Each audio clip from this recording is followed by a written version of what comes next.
राधे राधे दोस्तों। आइए जानते हैं कि माता लक्ष्मी किन लोगों के घर को छोड़कर नहीं जाती हैं और वह कहाँ हमेशा निवास करती हैं। एक समय की बात है, एक नगर में एक सेठ अपने पूरे परिवार के साथ निवास करता था। एक रात उसके स्वप्न में माता लक्ष्मी जी प्रकट हुई। उन्होंने सेठ से कहा कि तुमने जो भी पुण्य कर्म किए थे उसका प्रभाव अब खत्म होने वाला है।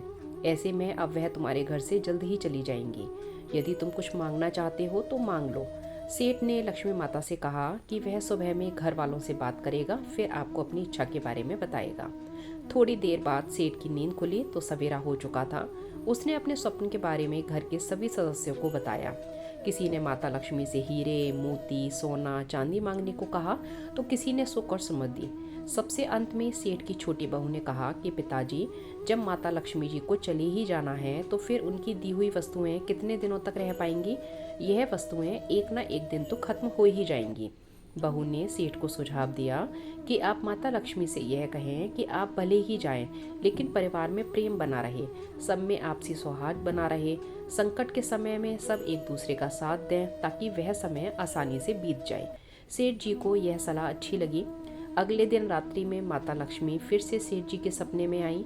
उन्होंने फिर सेठ से उनकी इच्छा पूछी। तब सेठ ने कहा कि माता, आप जाना चाहती हैं तो आपको कौन रोक सकता है, लेकिन उससे परिवार में सदा ही प्रेम और आपसी सौहार्द बना रहे, एक दूसरे की मदद की भावना रहे, संकट में सभी साथ रहें और वह पल भी आसानी से कट जाए।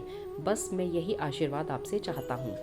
माता लक्ष्मी सेठ की बात सुनकर प्रसन्न हुई। उन्होंने कहा कि सेठ, तुम्हारी बातों ने मुझे बांध लिया है। जिस घर या परिवार के सदस्यों में आपसी प्रेम तथा भाईचारा रहेगा, उस स्थान से वह कैसे जा सकती हैं।